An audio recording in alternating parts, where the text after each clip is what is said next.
Everyone, welcome back to GK today. मेरा नाम है नुज़रत सना और इस वीडियो में हम कवर करेंगे current affairs. But before that, if you are looking for the English version of this particular video, you can refer to our new channel GK today 2.0। The link has been given in the description box, you can refer to it from there. इसके अलावा जो भी हमारे Hindi students हैं उनको मैं बता दूं कि ये questions GK today Android application में चल रही हमारी डेली 20 MCQ सीरीज 2022 से लिए गए हैं। इसलिए अगर आप इन क्वेश्चंस को टेक्स्ट फॉर्म में चाहते हैं इसके एक्सप्लेनेशन और क्विज के साथ, तो आप ज्वाइन कर सकते हैं हमारी इस डेली 20 MCQ सीरीज को, जो कि अवेलेबल है जीके टुडे एंड्रॉयड एप्लीकेशन पे। तो अब आपका ज़्यादा टाइम नहीं लेते हुए चलिए शुरू करते हैं। Good morning everyone, welcome back to GK today. और आज हम डिस्कस करेंगे 2 मार्च के सबसे मोस्ट इंपॉर्टेंट करंट अफेयर्स। तो चलिए शुरू करते हैं। Question number 1, Dharma guardian exercise is an annual military exercise between India and which country. तो ये जो एक्सरसाइज है धर्मा गार्डियन, सबसे पहले याद रखिएगा कि ये इंडिया और जापान के बीच की एक्सरसाइज है और हाल ही में इन्होंने कमेंट्स किया अपना एनुअल धर्मा गार्डियन एक्सरसाइज कहाँ पे, कर्नाटका में। ठीक है, तो ये जो एक्सरसाइज है ये 27 फरवरी को स्टार्ट हुई थी और ये चलेगी 10 मार्च तक। ओके, तो इंडिया की तरफ से इसमें क्या चीज़ें गई हैं पार्टिसिपेट होने के लिए? हमारा 15th battalion of Maratha light infantry regiment को भेजा गया है इसमें हिस्सा लेने के लिए। याद रखिएगा ये एक्सरसाइज कब शुरू हुई थी? 2018 में।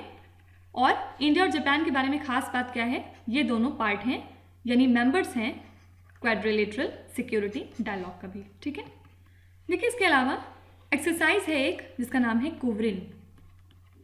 ये किसके बीच में होती है? इंडिया और मालदीव्स के बीच की है। तो दिसंबर मंथ में इसका 11th एडिशन कंडक्ट कराया गया, कहाँ पे? मालदीव्स में। और ये जो एक्सरसाइज थी ये फोकस किस चीज़ पे कर रही थी? Counter terrorism. ठीक है, जो भी टेररिज्म के इश्यूज हैं उनको टैकल करने के लिए। ठीक है, इसके अलावा बांग्लादेश की नेवी ने और यूएस की मिलिट्री पर्सोनल ने शुरू की थी कैरेट मैरीटाइम एक्सरसाइज को दिसंबर मंथ में। ठीक है, कैरेट क्या है? Cooperation afloat readiness and training maritime exercise. और एम क्या था इसका? जो भी मैरीटाइम सिक्योरिटी कंसर्न्स हैं उनको टैकल करना और जो पार्टनरशिप है दोनों कंट्रीज़ की उसको और ज़्यादा इन्हांस करना। ठीक है, देखिए इसके अलावा GRSE ने दिसंबर मंथ में ही लॉन्च किया था अपना पहला इंडिजिनस लार्ज सर्वे वेसल जिसका नाम था संधायक। ठीक है, याद रखिएगा ये सर्वे वेसल प्रोजेक्ट में आने वाले 4 शिप्स में सबसे पहली है इस सीरीज की। ठीक है, इसके अलावा 6 दिसंबर को हम हर साल सेलिब्रेट करते हैं मैत्री दिवस। ठीक है, क्यों सेलिब्रेट करते हैं? क्योंकि इसी दिन हमारा डिप्लोमेटिक टाई इस्टेब्लिश हुआ था बांग्लादेश के साथ में। याद रखिएगा 2021 में हमने 50 साल कंप्लीट कर लिए हैं इंडो बांग्लादेश के रिलेशंस के, साथ ही साथ 50 साल कंप्लीट हो गए हैं बांग्लादेश की लिबरेशन के। ठीक है, याद रखिएगा इसके अलावा वर्ल्ड पेट्रोलियम कांग्रेस कहाँ पे हेल्ड की गई थी? हॉस्टन में, जो कि लार्जेस्ट सिटी है टेक्सास की। कब हुई थी? ये भी दिसंबर की न्यूज़ है। ठीक है, तो अभी जैसे मार्च चल रहा है तो जाहिर सी बात है आपको एटलीस्ट 3-4 महीने का करंट अफेयर्स पढ़ के जाना ही पड़ेगा। ठीक है, तो इसलिए पिछला भूलिएगा नहीं, उसको रिवाइज करते रहिए time to time. Question number 2, which country has been hit by cyclone Emnati. तो पिछले 5 हफ्तों में मेडागास्कर ने अपना चौथा साइक्लोन ये फेस किया है। ठीक है, एक्चुअली हर साल ही नवंबर से लेके अप्रैल मंथ तक मेडागास्कर में हमेशा साइक्लोन या फिर लैंडस्लाइड बहुत ज़्यादा देखने को मिलते हैं। और इसी के 1 महीने पहले जनवरी मंथ में हमने देखा था कि मेडागास्कर को हिट किया था साइक्लोन बटसिराई ने, जिसमें कि बहुत सारे लोगों की जान भी चली गई थी। ठीक है, याद रखिएगा बटसिराई 2nd मेजर स्टॉर्म है जिसने कि मेडागास्कर को हिट किया था। फर्स्ट कौन सा था? स्टॉर्म एना। ठीक है, तो चलिए अब एक बार सारे इंपॉर्टेंट साइक्लोन्स को रिवाइज कर लेते हैं जो कि 2021 में बहुत फेमस हुए थे। ठीक है, तो सबसे पहला है इसमें साइक्लोन गुलाब। ठीक है, और इसके लिए IMD ने वार्निंग्स इशू किए थे। कौन से स्टेट्स के लिए? नॉर्थ आंध्र प्रदेश के लिए और एडजॉइनिंग उड़ीसा कोस्ट के लिए। ठीक है, याद रखिएगा गुलाब का एक ऑफस्प्रिंग है साइक्लोन शाहीन और इसने हिट किया था कोस्ट ऑफ ओमान को सितंबर मंथ में। ठीक है, तो इंपॉर्टेंट बात क्या है, ये जो शाहीन है ये एक्चुअली ऑफस्प्रिंग है साइक्लोन गुलाब का। फिर इसके बाद है साइक्लोन तौकते। ये पहला साइक्लोनिक स्टॉर्म था 2021 का, जो कि कहाँ से इमर्ज हुआ था? अरेबियन सी से, और इसने हिट किया था हमारे सदर्न गुजरात को और इसको क्लासीफाई किया गया था as very severe cyclonic storm. ठीक है, फिर नेक्स्ट है साइक्लोन यास। ये फॉर्म हुआ था बे ऑफ बंगाल में और इसने हिट किया था वेस्ट बंगाल को और एडजॉइनिंग उड़ीसा कोस्ट को। ठीक है, और ये जो नाम है यास, ये कौन सी कंट्री ने दिया था? ओमान ने। आपको कमेंट से बताना है कि तोक्ते नाम कौन सी कंट्री ने दिया था। ठीक है, फिर नेक्स्ट है साइक्लोन निसर्ग। ये actually second pre monsoon cyclone है जो कि इमर्ज हुआ था अरेबियन सी से और इसने हिट किया था अली बे को मुंबई में। फिर नेक्स्ट है साइक्लोन अम्फान। ये एक्चुअली बहुत पावरफुल ट्रॉपिकल साइक्लोन है जिसने हिट किया था हमारे उड़ीसा वाले स्टेट को और वेस्ट बंगाल वाले एरिया को। ठीक है, याद रखिएगा साइक्लोन अम्फान पहला प्री मॉनसून सुपर साइक्लोन था इस सेंचुरी का जो कि इमर्ज हुआ था बे ऑफ बंगाल से। ठीक है, ठीक, इसके अलावा आपने क्वेटो के बारे में हाल ही में सुना होगा क्योंकि यहाँ पे हमने मैसिव लैंडस्लाइड देखी थी कुछ दिनों पहले। ठीक है, और क्वेटो कौन सी कंट्री की कैपिटल है? आंसर है इक्वाडोर। ठीक है, इक्वाडोर एक कंट्री है साउथ अमेरिका में और स्पेशल बात क्या है इस कंट्री की कि ये हमारे इक्वेटर को टच करती है। Fine. Question number 3, which union ministry launched the भाषा सर्टिफिकेट सेल्फी कैंपेन? सो हमारी यूनियन मिनिस्ट्री ऑफ एजुकेशन ने हाल ही में लॉन्च किया है एक कैंपेन जिसका नाम है भाषा सर्टिफिकेट सेल्फी। इसमें क्या होता है, जो हमारी कल्चरल डाइवर्सिटी है उसको इनकरेज किया जाता है, साथ ही साथ मल्टीलिंगुअलिज्म को प्रमोट किया जाता है। एक्चुअली एक मोबाइल एप्लीकेशन है जिसका नाम है भाषा संगम और इसको डेवलप किया है मिनिस्ट्री ऑफ एजुकेशन ने और माई गवर्नमेंट इंडिया ने। ठीक है, और इसी को प्रमोट किया जाता है बेसिकली इस कैंपेन में। और क्या खास बात है इस एप्लीकेशन की, इसमें एक्चुअली डेली बेसिस पे आप 100 सेंटेंसेस को सीख सकते हैं in total 22 scheduled Indian languages में। ठीक है, और इसी के साथ सेल्फी वर्ड क्यों अटैच है इस कैंपेन में, क्योंकि फिर जो लोग हैं उनको जब सर्टिफिकेट मिल जाता है तो वो अपनी सेल्फी अपलोड करके डालते हैं। ठीक है, इसके अलावा देखिए हाल ही में सेंटर ने अप्रूव किया है कि e migration visa foreigners registration tracking को कंटिन्यू किया जाएगा। कब तक? अगले 5 सालों तक, मतलब 2021 से 2026 तक के लिए। ठीक है, तो ये जो स्कीम है ये अप्रूव की गई है कितने लागत के साथ? 1364.88 करोड़ रुपीस के साथ। और एवरेज वीज़ा प्रोसेसिंग टाइम कितना होता था पहले? 15 से 30 दिन तक का, लेकिन अब ये घट के कितना हो गया है? सिर्फ 72 घंटे। ठीक है, ई वीज़ा में। तो पूछा जा सकता है कि IVFRT स्कीम जो कि हाल ही में न्यूज़ में थी जिसको कि कंटिन्यू किया गया है अगले 5 सालों के लिए, ये कौन सी फील्ड से एसोसिएटेड है? याद रखिएगा इमाइग्रेशन। देखिए इसके अलावा C.DOT मतलब centre for development of telematics, ये एक government owned telecommunication technology development centre है जो कि फंक्शन करता है अंडर मिनिस्ट्री ऑफ कम्युनिकेशन। ठीक है, तो हाल ही में premier telecom research and development centre ने 3 अवार्ड्स जीते हैं। कहाँ पे? 12th annual Aegis Graham Bell awards में। ठीक है, किस लिए? इनके इंडिजिनस डिज़ाइन के लिए और इन्होंने जो इनोवेटिव टेलीकॉम सॉल्यूशंस प्रोवाइड किए हैं या डेवलप किए हैं उसके लिए। ठीक है, तो कौन सी 3 कैटेगरीज थी ये? पहली कैटेगरी थी इसमें technology for social good, second थी जो इन्होंने प्रिवेंटिव मेजर्स लिए वो बहुत लाजवाब थे टू कॉम्बैट कोविड-19, और थर्ड थी क्या इनोवेशन इन्होंने किए लॉकडाउन मैनेजमेंट को संभालने के लिए। ठीक है, तो ये 3 कैटेगरीज थी बेसिकली। पूछा जा सकता है कि C.DOT फंक्शन करता है अंडर विच यूनियन मिनिस्ट्री? याद रखिएगा ministry of communication. Question number 4, which state और union territory has commenced work to form India's first dugong conservation reserve? तो इंडिया का सबसे पहला ड्यूगोंग कंजर्वेशन रिजर्व कहाँ पे बनाया जा रहा है? तो तमिलनाडु में इसका कंस्ट्रक्शन शुरू कर दिया गया है। और ड्यूगोंग एक्चुअली एक तरह की इंडेंजर्ड स्पेशीज हैं जिनको कि प्रोटेक्ट किया जाता है under schedule 1 of wild life protection act 1972। ठीक है, तो अगर wild life institute of India की बात करें तो इन्होंने बताया था कि 200 to 250 ड्यूगोंग सिर्फ और सिर्फ बचे हैं पूरे इंडिया में, जिसमें से 150 पाए जाते हैं पाक बे में और गल्फ ऑफ मन्नार में तमिलनाडु के। और यही रीज़न है कि इनको यहाँ पे सेव करने के लिए यानी कंजर्व करने के लिए इस रिजर्व का क्रिएशन किया जा रहा है। ठीक है, देखिए इसके अलावा Indian council of agricultural research, national bureau of animal genetic resources ने हाल ही में एक स्टडी लॉन्च की है किसके ऊपर? कोम्बई डॉग्स के ऊपर। ठीक है, और ये जो स्टडी है इस पर्टिकुलर ब्रीड पे इसको लॉन्च किया गया है अंडर अ प्रोजेक्ट जिसमें इंडिजिनस डॉग ब्रीड्स के ऊपर हम काफ़ी ज़्यादा काम कर रहे हैं, ठीक है। तो इसी के तहत ICAR ने राजापलायम और चिप्पीपरैया डॉग्स को इंक्लूड किया है, यानी रजिस्टर किया है इसमें, और ये दोनों भी तमिलनाडु से हैं। वहीं कर्नाटका से एक वैरायटी है जिसका नाम है मुधोल होंड, ठीक है। तो इन लोगों को रजिस्टर कर लिया गया है। ठीक है, इसके अलावा गवर्नमेंट ऑफ तमिलनाडु ने हाल ही में नोटिफाई किया है रीजनल प्लान रूल्स 2021 के लिए, ठीक है।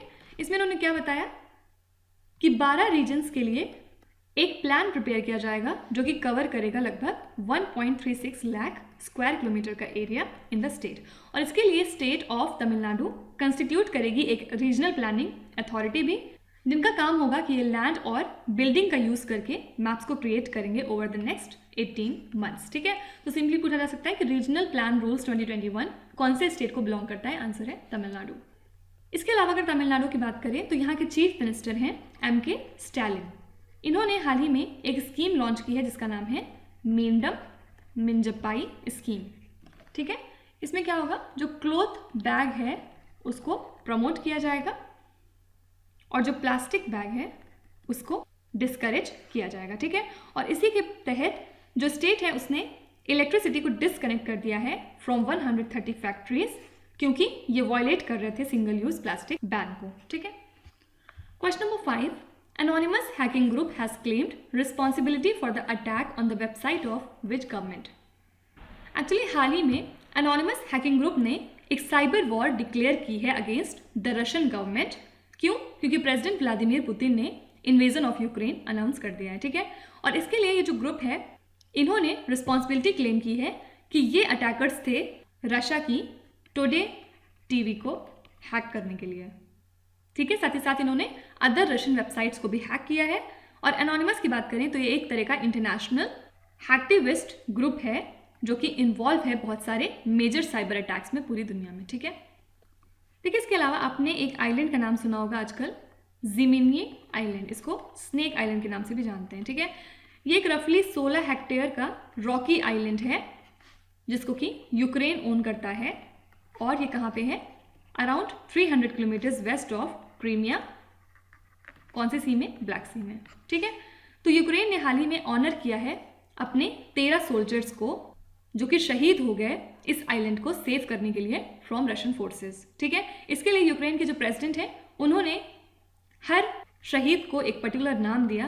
क्या नाम दिया? हीरो ऑफ यूक्रेन, ये टाइटल उनको दिया गया, ठीक है। इसके अलावा हमने रशिया के बारे में दिसंबर में पढ़ा था कि इन्होंने हाल ही में डेवलप किया है और अनवील किया है Tu-160M स्ट्रैटेजिक बॉम्बर, जिसको हम वाइट स्वैन के नाम से भी जानते हैं, ठीक है।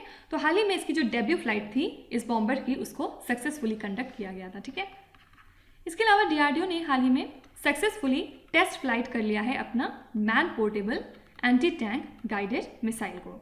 तो ये इंडिजिनसली डेवलप्ड होती है और ये 3rd जनरेशन की fire and forget anti tank guided missile है जो कि डिराइव होती है from Nag anti tank guided missile, okay. Question number 6, who is the first union law secretary to be appointed a high court जज? So Anoop Kumar Mendiratta ये बन गए हैं पहले यूनियन लॉ सेक्रेटरी जिनको कि अपॉइंट किया गया है एज अ हाई कोर्ट जज। तो 2019 में अनूप कुमार मेंदिरत्ता बन गए थे पहले सर्विंग जज जिनको कि अपॉइंट किया गया था as a union law secretary, ठीक है। फिर जुलाई 2021 में दिल्ली हाई कोर्ट ने टोटल 8 रिकमेंडेशंस बताई फॉर द जजेस, और फाइनली फरवरी 2022 में सुप्रीम कोर्ट ने इसमें से 6 नाम को सेलेक्ट कर लिया है। तो हाल ही में ministry of law and justice ने नोटिफिकेशन रिलीज की है कि इन 4 जजेस को हम अपॉइंट कर रहे हैं हाई कोर्ट में, ठीक है। तो अनूप कुमार मेंदिरत्ता के अलावा रेस्ट 3 कौन से जजेस हैं आपको उनके नाम कमेंट्स में बताने, मैंने कल ही बताया इसको, ठीक है।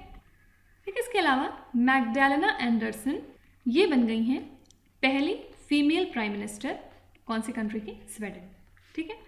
इसके बाद सेंटर ने हाल ही में कॉन्स्टिट्यूट की थी एक सेंट्रल विस्टा ओवरसाइट कमिटी, किस लिए? ताकि जो 2000 करोड़ रुपए का प्रोजेक्ट है उसको डायरेक्टली ये टेक केयर करें। कब तक? अगले 2 सालों तक के लिए। याद रखिएगा रतन P. वत्तल को अपॉइंट किया गया था as a chairman of this 5 member central vista oversight committee. ठीक है, फिर नए CEO कौन बन गए हैं ट्विटर के? आंसर है पराग अग्रवाल। और इन्होंने किसको रिप्लेस किया? जैक डॉर्सी को। याद रखिएगा, ये अब यंगेस्ट CEO भी बन गए हैं टॉप 500 की कंपनीज में। ठीक है, इसके अलावा हमारे नए चेयरमैन कौन है central board of indirect taxes and customs के? मिस्टर विवेक जौहरी। ठीक है, फिर former SBI chairperson Rajnish Kumar को हाल ही में बना दिया गया है non executive director on Hero MotoCorp. ठीक है, इसके बाद है जियोफ अलार्डिस, ये परमानेंट CEO बन गए हैं ICC के। ठीक है, आपको कमेंट्स में बताना है कि पहली वुमेन प्रेसिडेंट कौन बनी है हाल ही में इंडियन माउंटेनियरिंग फाउंडेशन की। आपको अपने जवाब कमेंट्स में लिखना है। क्वेश्चन नंबर 7, विच स्टेट और union territory has started work on India's first e-waste eco park? तो दिल्ली गवर्नमेंट ने ये अनाउंस किया है कि वो सेटअप करेंगे इंडिया का पहला ई-वेस्ट इको पार्क। ठीक है, और ये जो पार्क है ये 20 एकड़ की लैंड पे बनाया जाएगा। ठीक है, तो अभी करेंटली दिल्ली के पास लगभग 2 लाख टन का ई-वेस्ट प्रोडक्शन होता है हर साल, और इस ई-वेस्ट इको पार्क में रिसाइकलिंग और रीमैन्युफैक्चरिंग के ऊपर फोकस किया जाएगा सेफ और साइंटिफिक मैनर्स में। Now apart from it, Delhi government has recently launched श्रमिक मित्र स्कीम। लेकिन इसके अलावा दिल्ली गवर्नमेंट ने लॉन्च की थी एक स्कीम जिसका नाम था श्रमिक मित्र स्कीम। किस लिए? ताकि जो बेनिफिट्स हैं गवर्नमेंट के द्वारा जो अनाउंस किए जाते हैं वो पहुंच सकें कंस्ट्रक्शन वर्कर्स तक। ठीक है, और इसके लिए अराउंड 800 श्रमिक मित्रास को ये ड्यूटी दी गई कि वो कंस्ट्रक्शन वर्कर्स तक पहुंचे, उनके घरों तक, और उनको इन्फॉर्म करें कि क्या क्या स्कीम्स गवर्नमेंट उनके लिए लॉन्च कर रही है उनकी अवेयरनेस के लिए। ठीक है, और अगर उनको कोई ज़रूरत होती है, फॉर एग्जांपल उनको अकाउंट खुलवाना या कोई भी तरीके की ज़रूरत है, तो उससे वो उनकी हेल्प करें। ठीक है, इसके अलावा दिल्ली गवर्नमेंट ने हाल ही में एक मुहिम शुरू की थी जिसके अंदर में ये वाटर स्प्रे कर रहे थे रोड्स के ऊपर using anti smog water tanks. ठीक है, क्यों? क्योंकि according to Delhi pollution control committee जो एयर क्वालिटी इंडेक्स था दिल्ली का वो सीवियर कैटेगरी में पहुंच गया था। ठीक है, और इस वजह से गवर्नमेंट ने लगभग 92 कंस्ट्रक्शन साइट्स को भी बैन किया था क्योंकि वो नॉर्म्स को वायलेट कर रहे थे। ठीक है, मतलब अप टू द स्टैंडर्ड नहीं थे। इन सब चीज़ों के अलावा गवर्नमेंट ऑफ दिल्ली ने एक और योजना लॉन्च की थी लास्ट ईयर जिसका नाम था जय भीम मुख्यमंत्री प्रतिभा विकास योजना। और किसके लिए की थी? जो भी स्टूडेंट्स हैं जो SC, ST और OBC कैटेगरी से बिलोंग करते हैं और वो आगे कोचिंग करना चाहते हैं किसी पर्टिकुलर एग्जाम की, फॉर एग्जांपल UPSC, नीट और JEE मेन एग्जामिनेशन, तो उनको फ्री कोचिंग क्लासेस इस योजना के तहत प्रोवाइड की जाएंगी। ठीक है, तो सिंपली पूछ सकते हैं कि ये जो प्रतिभा विकास योजना है कौन से स्टेट या यूनियन टेरिटरी की है? आंसर है Delhi. Question number 8, which Indian public sector bank has partnered with national payments corporation of India to launch MSME RuPay credit card? तो यूनियन बैंक ऑफ इंडिया ने NPI के साथ में मिलकर लॉन्च किया है union MSME RuPay credit card. ठीक है, तो ये जो कार्ड है ये इंटरेस्ट फ्री क्रेडिट प्रोवाइड करेगा अप टू 50 डेज, जो कि आप यूज़ कर सकते हैं बिजनेस रिलेटेड ऑपरेशनल एक्सपेंसेस को पूरा करने में अपनी MSME के लिए।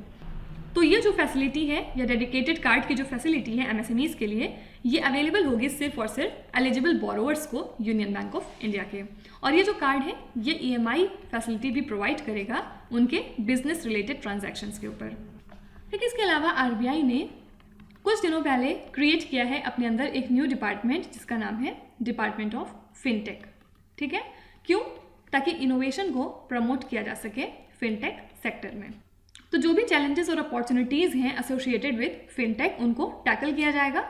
और जो नया फिनटेक डिपार्टमेंट है इसका काम होगा कि ये फ्रेमवर्क प्रोवाइड करेगा for further research on the subject और RBI की पॉलिसी इंटरवेंशंस को भी सपोर्ट करेगा। ठीक है, इसके अलावा former RBI governor Urjit Patel को अपॉइंट किया गया है as the vice president of Asian infrastructure investment bank.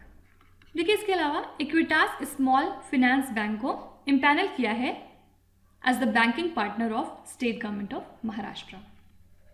ठीक है, और एम क्या है कि अपनी सर्विसेज अब प्रोवाइड करेंगे एम्प्लॉयज़ ऑफ स्टेट गवर्नमेंट को। ठीक है, याद रखिएगा हाल ही में आरबीआई ने पंजाब नेशनल बैंक के ऊपर एक पेनल्टी लगाई, कितने की, 1.8 करोड़ रुपीस की। किस लिए? क्योंकि उनको पाया गया कि ये कंट्राविन कर रहे थे provisions of banking regulation act 1949 को। ठीक है, मतलब जो इनके शेयर्स थे उससे रिलेटेड कुछ इनका फ्रॉड देखने को मिला था। ठीक है, इसके अलावा आईसीआईसीआई बैंक को हाल ही में आरबीआई ने पेनलाइज किया है 30 लाख रुपए के साथ। क्या रीज़न था? क्योंकि इनका भी वही प्रॉब्लम था, कुछ रेगुलेटरी कंप्लायंसेस थे जो कि फॉलो नहीं हो रहे थे। ठीक है, इन सब चीज़ों के अलावा आरबीआई ने हाल ही में इंट्रोड्यूस किया है पीसीए फ्रेमवर्क, मतलब प्रॉम्प्ट करेक्टिव एक्शन फ्रेमवर्क को। किसके लिए? For large non banking financial companies के लिए। और ये कब से इफेक्ट में आ जाएगा? अक्टूबर 2022 से। Question number 9, India has agreed to form a joint task force on hydro power project with which country? तो इंडिया और नेपाल ने हाल ही में एग्री किया है कि वो जॉइंट टास्क फोर्स फॉर्म करेंगे to construct a hydro power project अपने दोनों कंट्रीज़ के इन्वेस्टमेंट को मिला के। ठीक है, तो मैक्सिमम 3 मेंबर्स हो सकते हैं दोनों ही कंट्रीज से, मतलब 3 ईच इस पर्टिकुलर टास्क फोर्स में। और ये हमने कब एग्री किया? अभी हाल ही में जो एक मीटिंग हुई थी Nepal India energy secretary level joint steering committee की, वहाँ पे। और ये कहाँ हुई थी? काठमांडू में। ठीक है, साथ ही साथ दोनों कंट्रीज़ ने ये भी एग्री किया कि ये इंक्रीज करेंगे कैपेसिटी ऑफ एनर्जी जो कि इंपोर्ट और एक्सपोर्ट होती है, कहाँ से? ढालकेबर मुजफ्फरपुर ट्रांसमिशन लाइन के थ्रू। ठीक है, अब नेपाल की बात करें तो इंडिया ने नेपाल को हराया था अभी अक्टूबर नवंबर में और जीत लिया था 8th SAFF चैम्पियनशिप का टाइटल। ठीक है, ये चैम्पियनशिप कहाँ हुई थी? माले में। इसके बाद चाइना ने हराया था जापान को और इन्होंने जीत लिया था उबर कप का फाइनल, और ये चाइना की 15th उबर कप टाइटल ट्रॉफी रही थी। ठीक है, और याद रखिएगा इंडोनेशिया ने जीत लिया था थॉमस कप ट्रॉफी को पहली बार सिंस 2002, और इन्होंने किस कंट्री को हराया था? चाइना को। ठीक है, याद रखिएगा जो उबर और थॉमस कप हैं ये बाइनल इंटरनेशनल बैडमिंटन चैंपियनशिप हैं जो कि खेले जाते हैं men's and women's national team of members of badminton world federation के द्वारा। ठीक है, ठीक है, इसके अलावा चोलेन शमशेर राणा के बारे में हमने बहुत बार पढ़ा है। ये कौन है? ये चीफ जस्टिस ऑफ नेपाल थे जिनको हाल ही में इम्पीच कर दिया गया। ठीक है, किस वजह से? क्योंकि इनके ऊपर फ्रॉड का केस था।